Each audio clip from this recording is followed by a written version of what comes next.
জেলা পুলিশের প্রশংসনীয় অভিযান, নম্বরবিহীন ই রিক্সা এবং অপ্রাপ্তবয়স্ক চালকের বিরুদ্ধে কড়া ব্যবস্থা।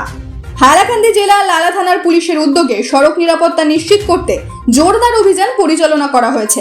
লালা থানার ভারপ্রাপ্ত কর্মকর্তা ওসি দেবানন্দ দাসের নেতৃত্বে লালা থানা, কালাছড়া পুলিশ আউটপোস্ট এবং আবদুল্লাপুর পুলিশ আউটপোস্টের যৌথ অভিযানে নম্বরবিহীন একাধিক ই রিক্সা এবং অপ্রাপ্তবয়স্কদের চালানো বিভিন্ন যানবাহন আটক করা হয়েছে।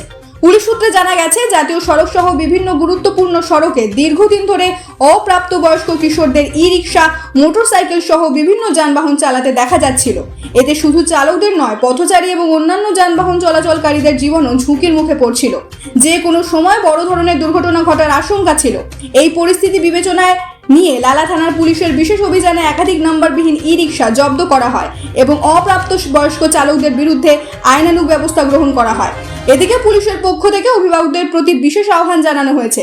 অপ্রাপ্তবয়স্ক সন্তানদের হাতে কোনো অবস্থাতেই ই রিক্সা, মোটরসাইকেল বা অন্য কোনো যানবাহনের দায়িত্ব তুলে দেবেন না। সামান্য অসচেতনতা বড় ধরনের দুর্ঘটনার কারণ হতে পারে। সড়ক দুর্ঘটনা নিয়ন্ত্রণ এবং জননিরাপত্তা নিশ্চিত করতে পুলিশের এই উদ্যোগকে এলাকার সচেতন নাগরিক, ব্যবসায়ী, সামাজিক সংগঠন এবং বিভিন্ন মহল সাধুবাদ জানিয়েছে। তাদের মতে, এ ধরনের অভিযান নিয়মিত পরিচালিত হলে সড়কে শৃঙ্খলা ফিরবে এবং দুর্ঘটনার ঝুঁকি অনেকাংশে কমে আসবে।